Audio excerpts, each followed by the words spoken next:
Welcome, everybody. Thank you so much for being here. We're going to be talking about the answers to questions about reading that keep you up at night. And I've got some really special guests in the house, the co-hosts of the Melissa and Lori Love Literacy podcast. And it's really like one of the top, if not the top podcast in the reading education space right now. And they are, you guys have blown past 200 podcasts, right? Or 200 guests? We are just about there. I think 200 episodes. Yeah. Our next one tomorrow is 199. It's really amazing what they have done as teachers and as leaders and as specifically podcast hosts. That's how I know them and how I know the big impact that they've had. And not only are they doing great work with podcasting, but they're also now authors. So check out their book, The Literacy 50. We're going to be talking about it today. And if you are really lucky, you could be one of the people that wins, or the person that wins a free copy, right? Isn't that going to be fun? So you got to comment to be entered in the drawing. And if you don't know me, I'm Dr. Marty Ginsburg from Reading Simplified, where we try to streamline reading instruction and accelerate reading achievement.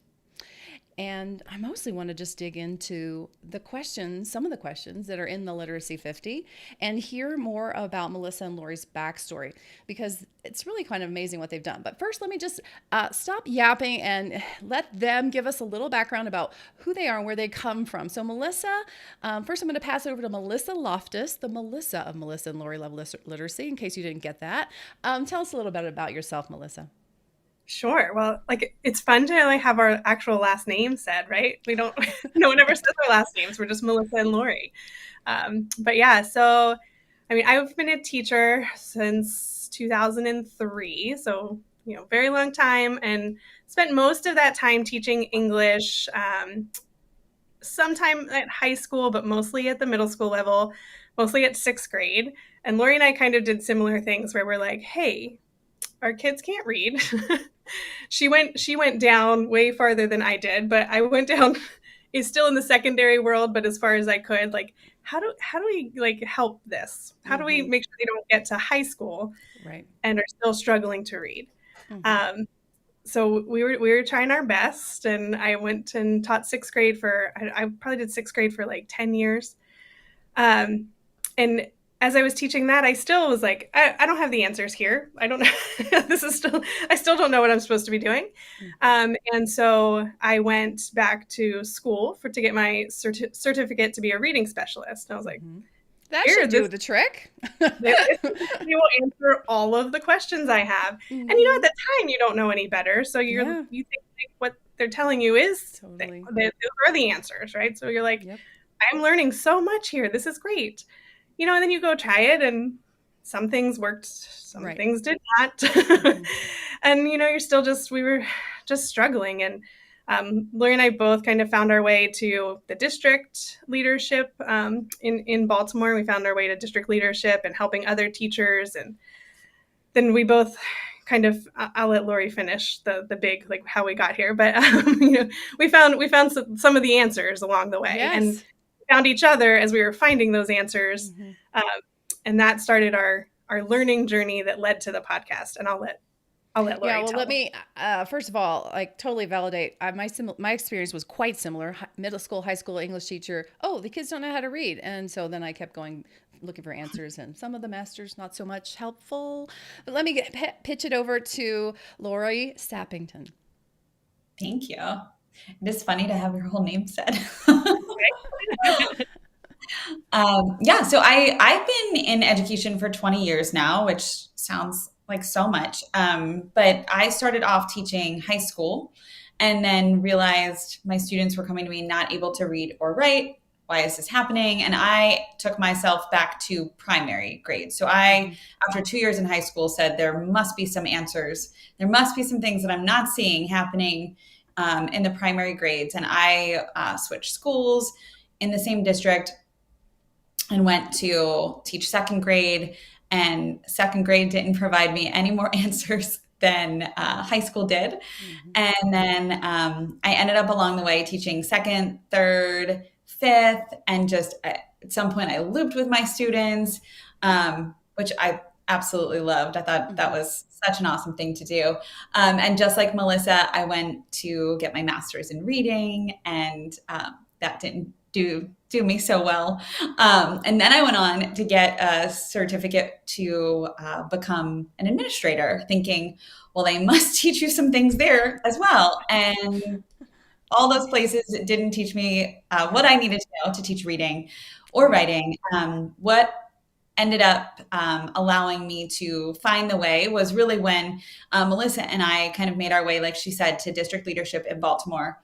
And we were really coaching a whole bunch of schools, anything from like 12 to 16 schools, which is so much. And there we were implementing, we started implementing foundations. And at the time we were like, oh, wow, this is new. This is so new. I had never learned this before. And I was really nervous and scared about it. I felt like I was going to do something wrong. Those lesson plans are like very, very specific. I was stressed to the max. Plus it was knowledge that I just didn't have at all. So I was kind of like building the knowledge about how to teach reading and trying to learn a very, very scripted program. And I was just curious why I didn't know this before, and really just hesitant that it was going to work. And then as that all kind of progressed, our district adopted Wit and Wisdom ELA, and we started learning all of this stuff in professional development. And it was actually research that was making sense for the very first time in our entire careers. Melissa and I ended up having these conversations because I was like, I don't think I've learned this before. And it just makes a lot of sense. And I think it might be the missing piece, but I don't know. I'm hesitant to believe anything at this point. And we were having all of these great conversations. And I said to her, we should do a podcast, mostly because I just wanted to do something where I could wear my PJ pants and really truth comes out. I learned, that was really it, just so we could wear PJ pants. And then we just ended up trying it out and doing lots of different things. And so this is our 5th year, and unbelievable. Yeah, we're so grateful. This is so like the coolest thing ever that we just came out of nowhere, really just came out of us talking to each other. And we just learned so much about podcasting and how people like to learn things and gain knowledge in auditory forms, and also now in book form. So it's pretty neat. And that experience taught us a lot. And that was the pivotal piece that really made the change. Yeah. Well, I just wanted to give a plug. If you're not familiar with Melissa and Lori Love Literacy, please check it out because they're doing some brilliant work. They're experienced practitioners, like learning as they go. And you can just see their evolution across the last 5 years, them learning a ton. And they go to reach out to experts and practitioners, administrators, and then they distill the information. And they ask some really smart questions. They do their homework. I know from personal experience, as Corey says, it's a great podcast.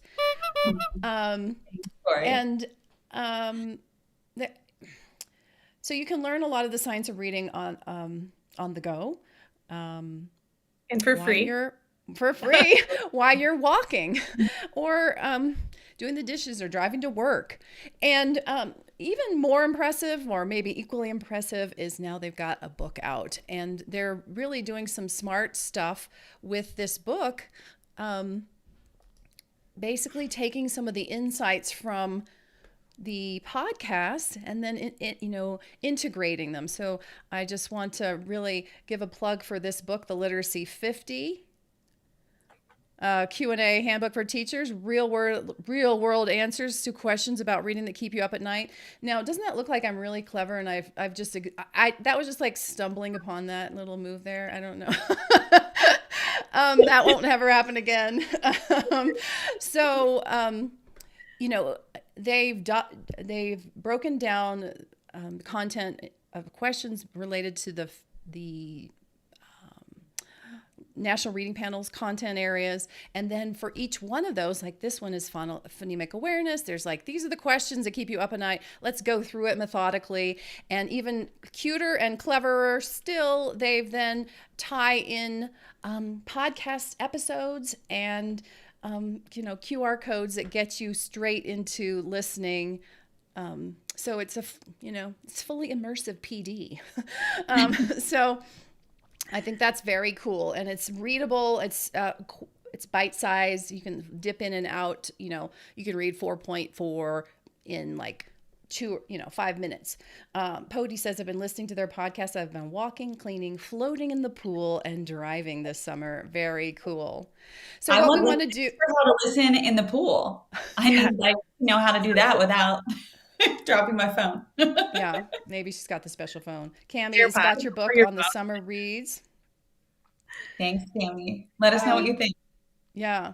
And so what we want to do is take some of those questions tonight from the book, and then let them tell us about them. And I just also want to say, like, so amazing that you had this idea, Lori, and Melissa said yes, and then y'all just started getting the mic, and now it's super pro. At first, it was much less. You didn't know you were new, but you were brave, and so many people now have help.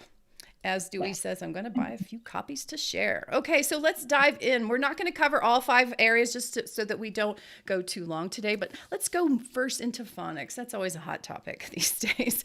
So if you have got the book and you go to 2.8, one of the questions is, if I'm not doing guided reading, what's the best way to approach small group instructional time? All right. So we'll jump in. Yeah, go ahead. Yeah. The way we usually go is like I share some of the research, the answer to the question, and then the second part of each question is what you can do in your classroom, and Lori shares that part. So that's like what we've fallen into.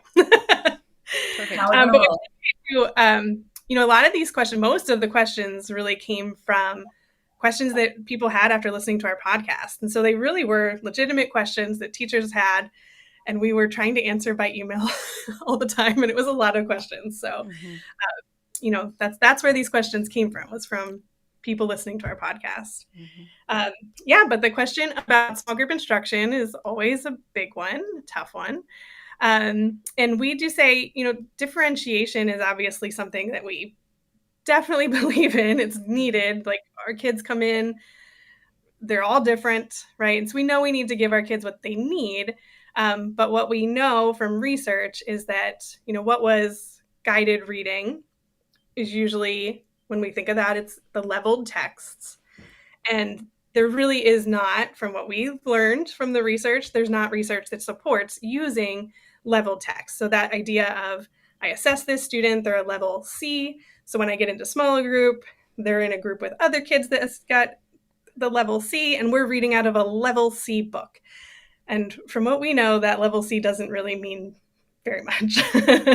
And so it doesn't really do what we're hoping it does. And so our suggestion here is, yes, we still will have that small group time, but you really want to think about what do the students actually need, right? Yeah. So when you're thinking about teaching phonics and your scope and sequence, and you've taught whichever skills are in your scope and sequence, and you have some students who got it, they're over here. You got some students who still need a little support in it.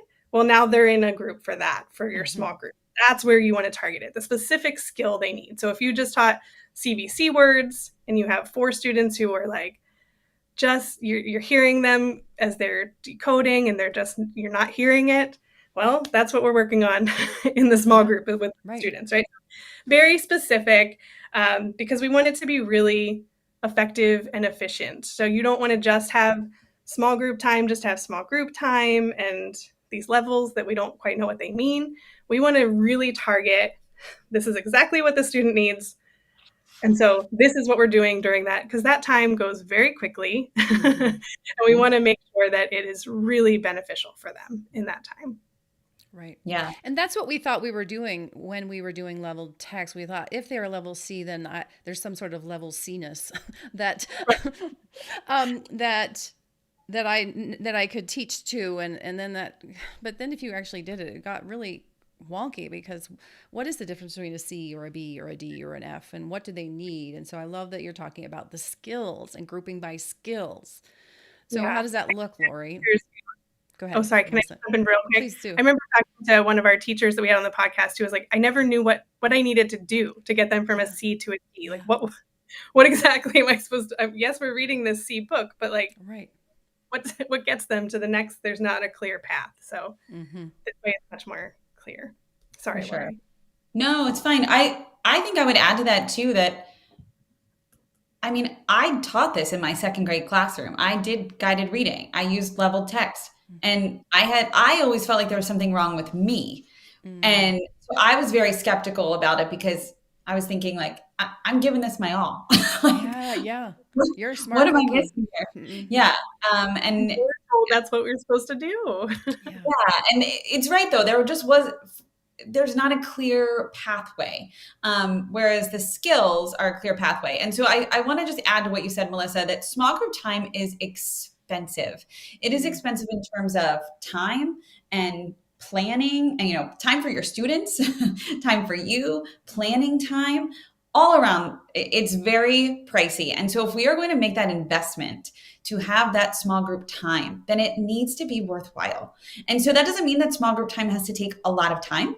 And it doesn't mean that small group time has to be it shouldn't be the only thing that we do, but we want to use it wisely. So we want to keep in mind, just like Melissa said, the way to focus in on what students need is to think about assessment.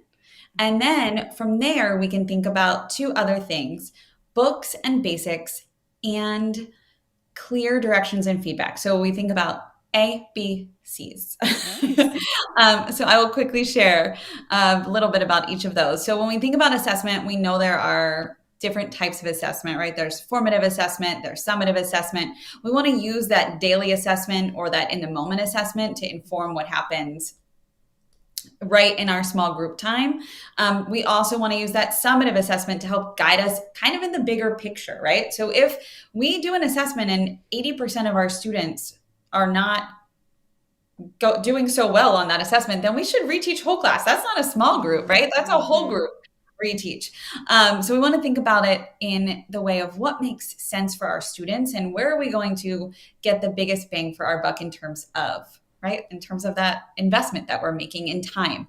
And so when our students are with us in small groups, we can approach it from the basics approach, from the skills approach. So we can reteach skills that they didn't get if we're looking at a specific phonics skill, right? Like a CBC, or I'm thinking, I know Corey is on this tonight. He's a fourth grade teacher.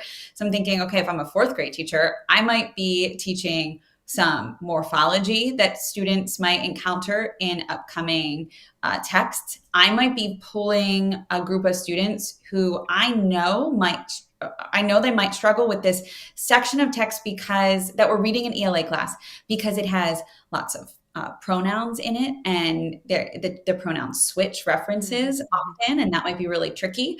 Or they might need repeated readings for fluency, because we are going to dive into exploration about the main character of a text in tomorrow's lesson, and I want them to be prepared for that with some repeated readings. So there's lots of ways to use this time that makes it effective in terms of basics.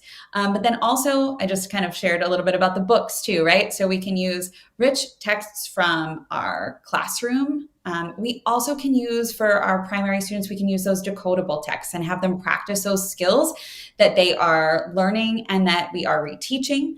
And so that small group time is a great time for them to practice those as well.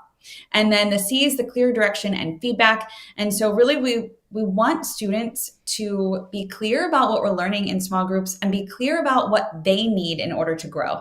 I work with students, and I had a student who, when she came to me, she's a third grader, her oral reading fluency was 57 words per minute.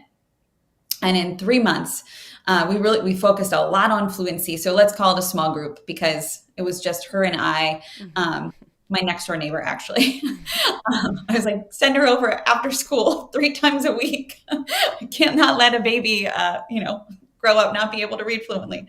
And so after 3 3 months, she was up to 100 words per minute. So she knew where she needed to be. I was showing her, yeah, thank you. I was showing her that or reading fluency chart. She was highlighting, she was setting goals for herself. And so I know that that takes time, and I want to acknowledge that, but it's time well spent, especially because, kids are so competitive with themselves, and it teaches them to set those goals. You're teaching executive functioning skills while you're teaching ELA. So you're getting a double bang for your buck there.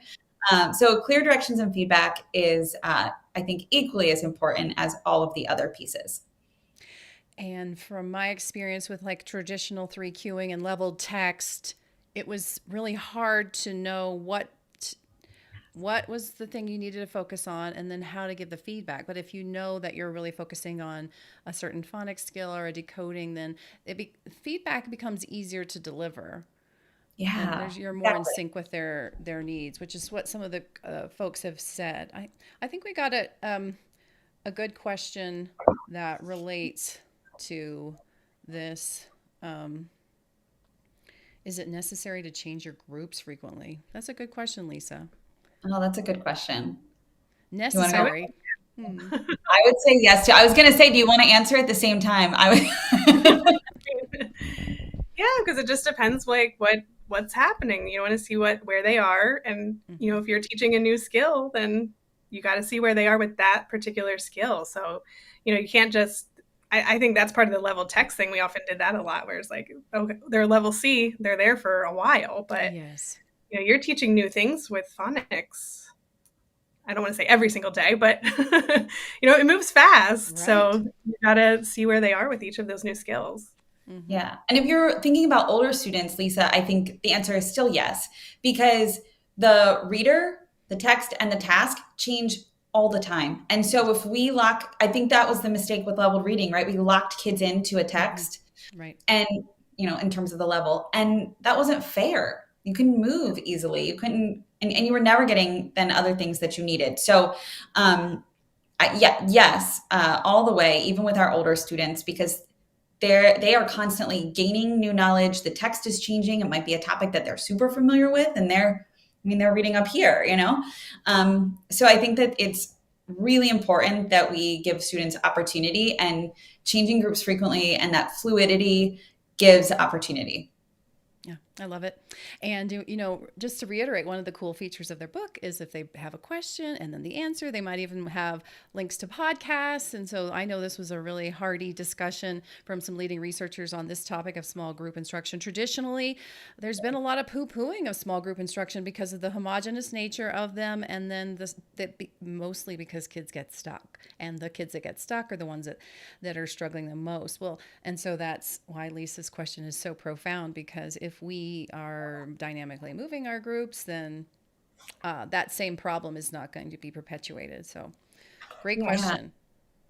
And I'll just add on what you said about that podcast episode. It's 143 is the episode number, and it is our most listened to podcast episode ever. Yeah, maximizing small group instruction time. People are. Yeah. I myself have contributed to probably about 5 of those downloads. Like I feel like I learned so much being in the conversation, but then I also go back and listen, and I try and, it's hard to listen to your own voice, so you shut that out. But everybody is so poignant in that episode. It's awesome. Lovely. Great. Well, let's keep this small group topic rolling, because 2.9 in their book is what should the other students be doing while I'm teaching small groups? Another major problem, right? Another I think we touched on some of this, I think, a little bit, but so we might not need to talk as much about this, but I guess maybe it is. I think it's like it does need. I think it's fun to talk about. I love talking about this time. Oh, cool. Well, what we did talk about was like you want to use the small group time maybe more sparingly than you might have thought about it before. I think before it was more like, we have this time, everybody has their small group time every day. It's chunked out, it happens, right? But here, when we say sparingly, we think of it more like you see where the needs are, right? So if, like Lori mentioned this already, but if I only have one skill where I have 5 students that need help with that, then I might only need that one small group. That's not very likely scenario, but I'm just giving us an example. But you might not need everybody in a small group, right? Or like Lori said, if you have 80% of your students who are struggling with that skill, well, then don't do 4 different small groups, right? Like we're all going to do this together, right? So you want to think about it that way, like what's the best use of the time? We do give some suggestions in the book that may or may not be something that teachers have control over, but if possible, we say, if there are other adults during that time, that is huge, right? My mom is a teaching assistant, and she lives for this time, right? Like if you give her a small group of students and tell them this is what they need to work on, that is what she wants to do all day.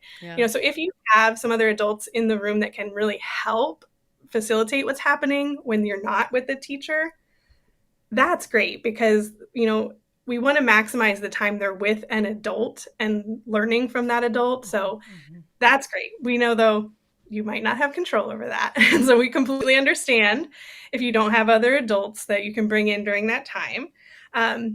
Some schools also do, like, they call it a walk to read or a win time, or some different structural things outside of just one classroom. So maybe several classrooms that work together, so that some students who need different things go to different classes and they can work with the different teachers. Again, that's not something you would have control over, just you as a teacher, but something that maybe as a school you could use. Right. But the bottom line, all of those things, is you want to maximize the time they're with a teacher, right? Because we know that the time that they're not with a teacher in those centers, although some of them can be productive, and Lori's probably going to give some ideas, right, to make them. I'm not going to take your time. I am. And I see that she shared some that she does on the screen, and those, I'm going to share some ideas. Did I cut you off, Melissa? No, that's good. That's it. You want to maximize the time they're with you as the teacher, and then be really intentional about the things they're doing when they're not with you, but minimize that time as much as possible. Yeah, because we know you as the teacher provide such valuable instructional time. So that's really important. Okay, so here's what you can do. Keep it simple and nothing new. If you're going to do something new, don't do it when the other kids are working on their own. It never goes well. You're going to get a million questions and a lot of the asking a friend, ask 3 before me. You're going to get a whole bunch of 3 before me is happening out there in your classroom. So keep it. That's just chaos then. Yeah. Keep it simple. So here's 3 questions you can ask yourself. Okay. What skills have I taught students that they can practice independently? And skills can range, again, like we spoke about in the previous question, can range from phonics skills to fluency skills to, vocabulary skills. So we can be building all kinds of skills that we've already taught. And then the second question adds to that. What instructional routines have I already taught students? So the instructional routines can help them practice those skills, right? Again, nothing new in terms of routines or content. Right. And then the third question is, how can students connect the skills or routines to the topics that they're learning about? And that one's probably the trickiest one of all the 3, and I'll talk about it in a moment. But let's start with number 1. I'm going to give a couple examples from the book. So ways to review skills, right? Students can create word ladders or use a word ladder or word chains, right? And they can do that if you and partners, they can do that independently. You can use rhyme mats. And if you're curious what a rhyme mat is a mat that has, letters on it.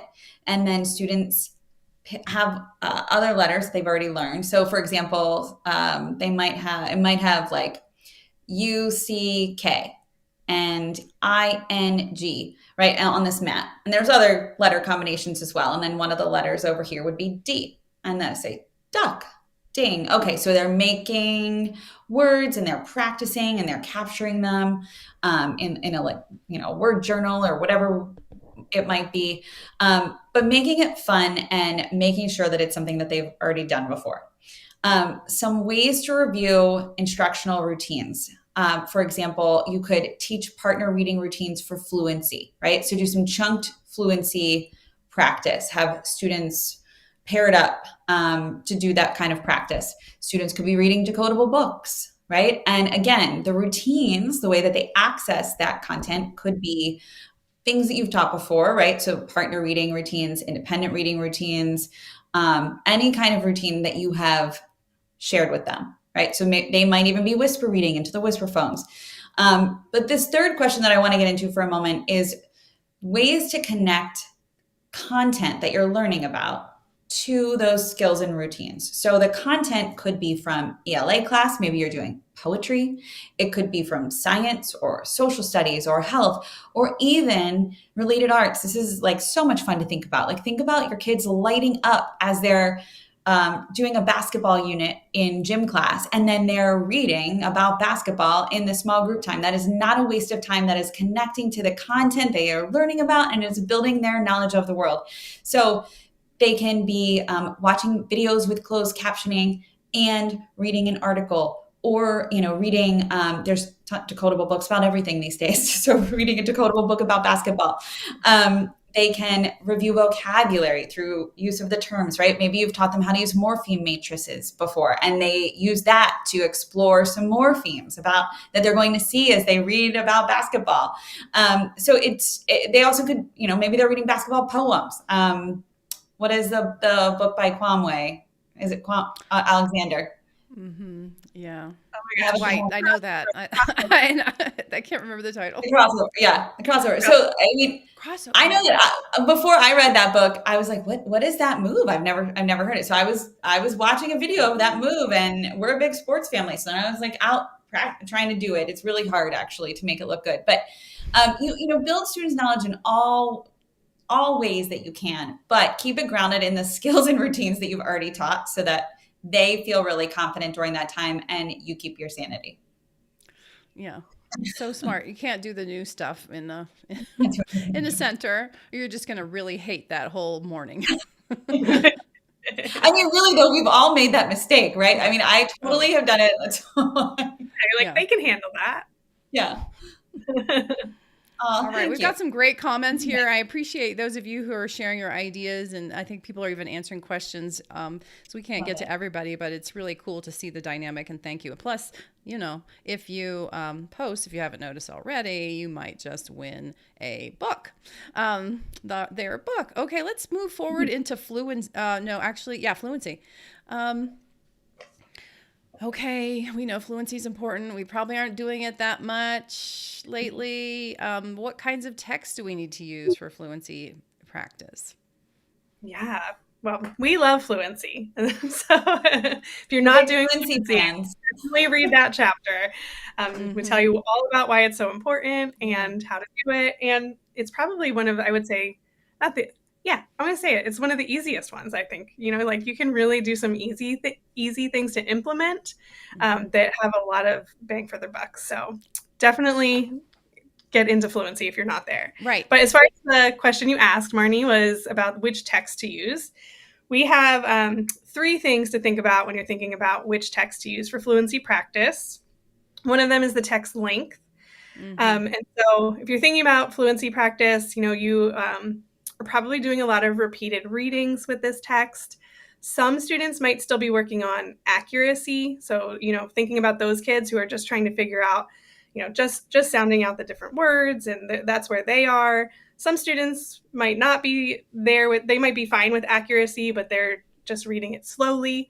Well, you can probably guess what I'm going to say here for length is it should not be very long, right? You do not want a really long text that they're going to really take a lot of time to struggle through and read it over and over and over again. So you want it to be pretty short. We give the recommendation of 50 to 200 words. So, for younger students and for students who are still working on accuracy, you're looking at the lower end of that range.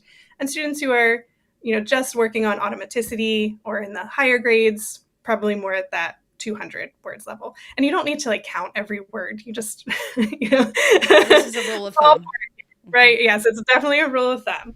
But, you want to think about, you don't want, if you're, fourth grade teacher like Corey, he's probably reading some chapter books. You don't want to read a whole chapter for fluency practice. Like that, your fluency practice then is going to be going to take all day. Right. So we want to keep it short. You also want to think about the content. So what texts are you actually choosing? Similar to what Lori said before, if you can make it connect to the content of what they're learning about, even better, because, then it's more meaningful. So it's not just like, what is this random story that they put in front of me that I now have to read 5 times? Right? So it's like, oh, I'm reading about this, and it's going to, I'm learning something about the same topic.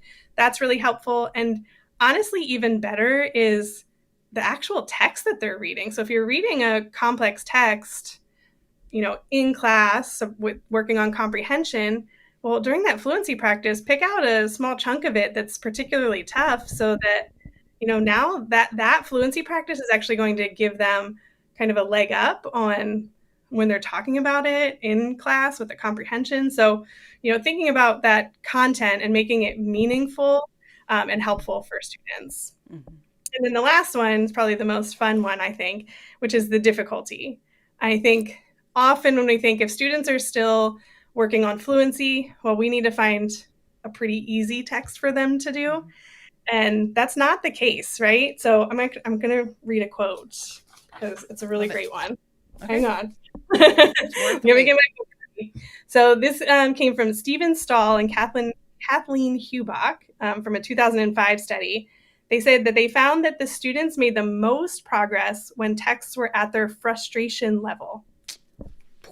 Like the opposite of what I think most of us would think, right? Like they'll make the most progress at the instructional level, but specifically with fluency, they made the most progress when it was at their frustration level. So, and they probably didn't start. They probably didn't send them off to be independent. Still at frustration. I think that might be helpful to understand. Remember, it's such a small chunk. Mm-hmm. Small chunk, and you're building on it. So you're doing those repeated reads. You're doing different things with them during each read to kind of scaffold them up to where they are making that progress. So you're not just like sending them off. Here, have fun. War and peace. Right, exactly. So those are our three things to think about: the length, content, and the difficulty. I love it. What anything else, Lori, that you want to expand on? For sure. So I would say the only addition I would add to the content would be like if students are reading like decodable text series where there's like a lovable characters or something and it doesn't feel randomized, you know what I mean? That might be something that would be a caveat, or like ones that are, I know UFly has the printable ones where they're blank actually, and there's no pictures and they're connected to the phonics lesson. That would be, I think, like kind of a separate category. Like I think right now what we're talking about is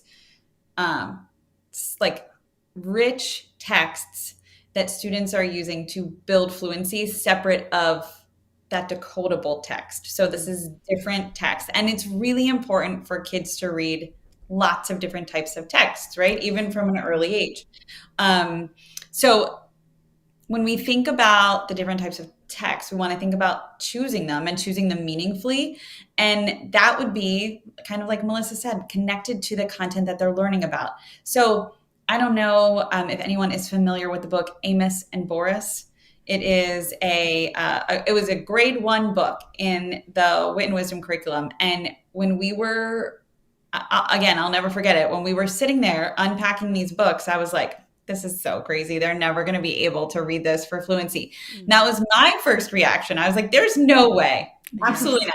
Like the word phosphorescent was in it. Luminous. I was like, they don't even know how to decode this word. Like, what the heck? Now, the paragraph that students were reading was tiny. It was probably 50 words. The sentence, though, I mean, there was one sentence that I think took up 3 lines. It went on and on. And so I remember thinking, there is no way they're going to be able to do this. And then I was working with a teacher, and we were planning, and I was like, I mean, I guess just try it. Like, it's in the curriculum, like, see how it goes. And the teacher tried it, and the kids, like, we went day by day, right? They weren't reading it the first day, but we repeatedly read it. So I think the thing to keep in mind is use what you know about your instructional routines to help students access these complex texts, right? So what you can do is choose texts that students want to read because they're motivated to read them, because they're going to do something with them. They're going to write about it. They're going to talk about it. Like, they're going to use this vocabulary word. So find texts that students are motivated to read. And that should come from some, part of the curriculum or part of the school day, or, even connect to things around them. But the text quality should be very rich. Another one that we, Melissa, I know we always talk about this one on the podcast, is Animal Farm, and how we had middle school teachers on the podcast, and they shared with us that, there's a part in Animal Farm, or there's several parts where Squealer gives a speech. I don't know how familiar our audience is here with Animal Farm, but I think most of them tried to forget it. It's high school. Yeah, exactly. There's a part where there's many parts. Squealer gives speeches often to the animals. And the middle school teacher was like, I knew my students were not going to understand the speech. So that's what they practiced for their fluency. Mm-hmm. And they repeatedly read it to, and then they were getting it. They were laughing. They were seeing different characters' points of views. And so those are really important things to keep in mind as you choose your texts to build your fluency. Yeah. Can I throw in there real quick with that? Those teachers, I worked with them in Baltimore before, moving on to the podcast, but they said they would do that work with those texts that Lori just described. And they said they're students who needed the most help with fluency. So, I would say their most struggling readers ended up being the ones in class that had their hands up, answering all the questions, because they felt so much more confident from the fluency practice. And the middle school teachers, I mean, that's definitely not a common practice. No. So the terror of reading aloud. Yeah. Mm-hmm. Yeah, new for students and for teachers. And it really did get them so much more confidence in class. That is so awesome. Well, let me do a little translational explanation here for simplifiers in the house, because a reading simplified model would have you actually choose a text from the small group instruction that the kids worked through that was really focused on their decoding goal, and then the teacher would read it back to them. Maybe if there was enough time, they could read it one more time, and then they would go off in centers and read something that wasn't actually necessarily, especially if they're early on in their accuracy development, it wouldn't be that rich of a text. It's mostly focused on, do you know the sound A, and its various spellings. But then they would master it, and back to your point, Melissa, if they can't master the whole thing because their level, then we just shrink the text difficulty. But all that to say, what Lori's talking about with those richer texts, I think that would be a nice supplement onto this model. Yeah. So it has a different purpose, really. I mean, they're all interrelated, but it's broader, thinking about fluency past the level of just decoding, and motivation and engagement, content knowledge, all other variables that are going to be feeding into that system. So just a little help to people understand where that fits in terms of a reading simplified context, because we're just specifically mostly focused on kids that can't read the words at all, and that's our hyper focus. And that's a good point, Marty, because there are different ways to approach fluency, right? There's different purposes, and we know kids, you're not doing reading simplified all day. Right. So there's different texts that students are reading at different times. And so there's different benefits to that. So I'm so glad you clarified that. Thank you. The purpose is really, what is your purpose? And that goes back to the beginning where we started. Like if you know what your kids' skills are, where they are, because you assess them and what they need, then it's a heck of a lot easier to make those kinds of choices about why you're doing what you're doing. You're not just, this is a fun poem, let's just read it, which sometimes is fine. But you can also have more deliberate planning. So let's move on to comprehension. And actually, we got a couple of questions from the audience, and that does happen to dovetail into the book. So thanks for the audience member who shared. What are your thoughts on explicitly teaching comprehension strategies? Which ones are most important? Yes, great question. So we have a question in our book that's similar, not exactly that same question, but very similar. I think one of the things we really wanted to point out in our question was about teaching isolated. Is that how we worded it, Lori? Isolated strategy. Right. Actually, you had another phrase that I really like too. I'll try to find it, dig it up. Isolated is works, but I also admired the way you wrote something. I just saw it today. Find it for us. But basically, I think Lori and I did this, and this is what we warn against doing is, finding that strategy as the first thing, right? So when I'm thinking about, okay, what am I going to teach this week? I'm going to teach main idea. And so I'm going to now figure out what are my lessons around main idea for the week. I am going to find a text that's like, okay, this text is great for main idea. So I'll model for them how to find a main idea. I'll let them do it a little bit. How can they find the main idea? And then I'll probably give a test at the end of the week, and I'll see if they can find the main idea of this new text, and then they'll check it off. On a completely different topic. Right. And I'll either did or did not master main idea.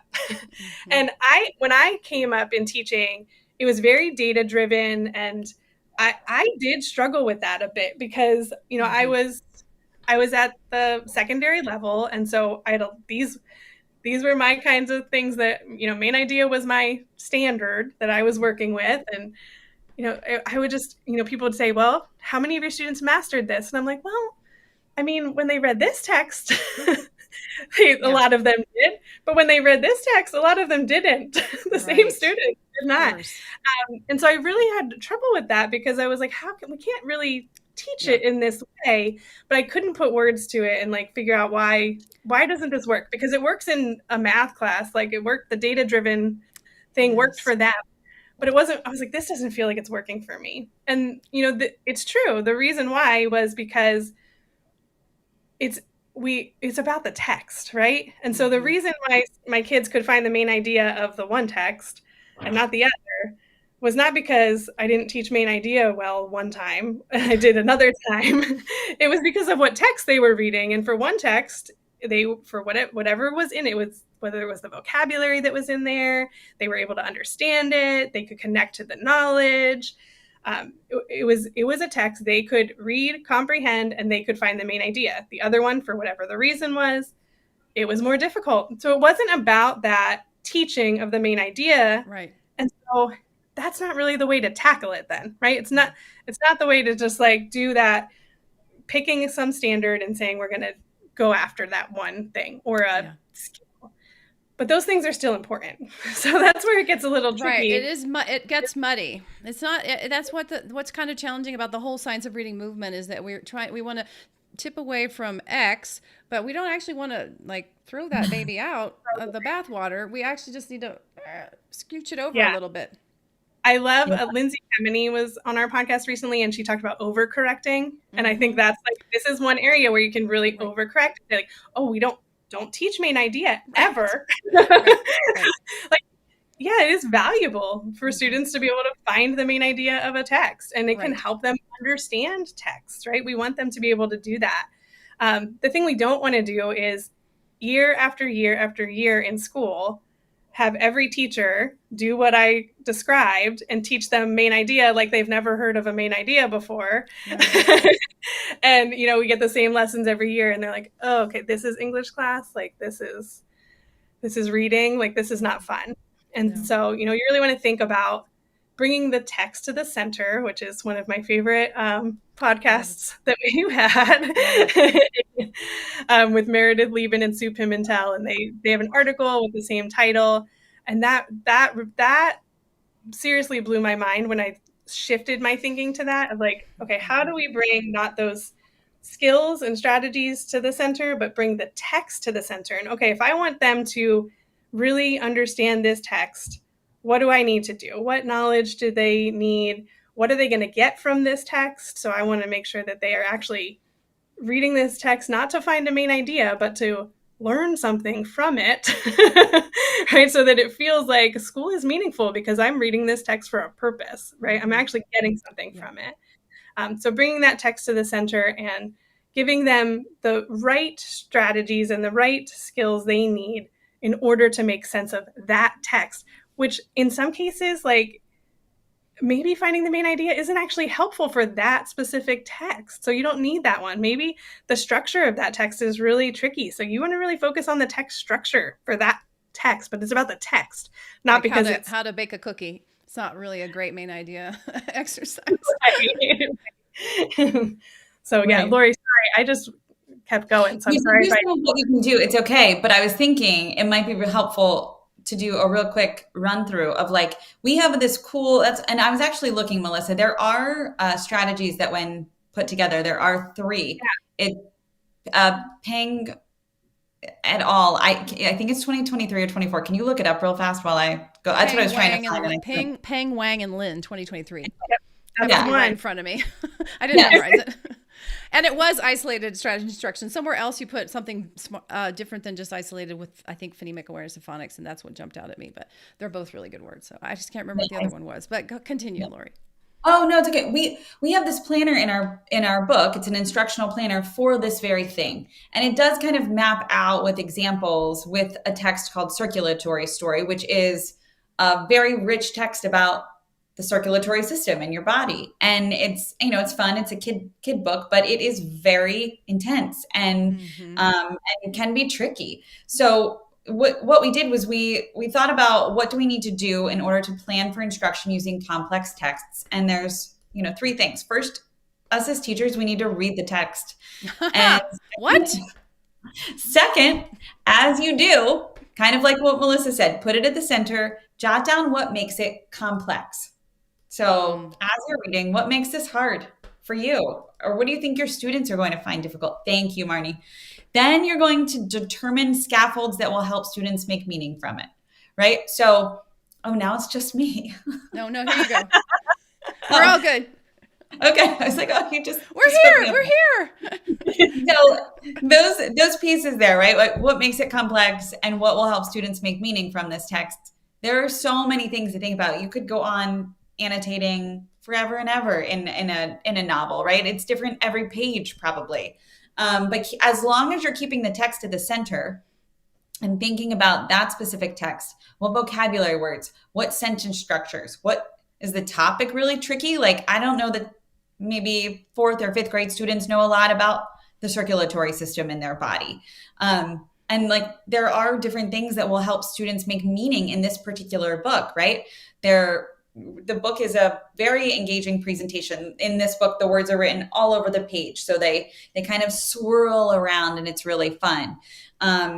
And then there are specific vocabulary words, right? Tier 3 words that you can dive into to help students practice beforehand. And even better, do that repeated reading for fluency before you jump into the book so that students have already familiarized themselves with a part of the book or a couple parts of the book that they're going to encounter, and vocabulary too. So it's, a double win.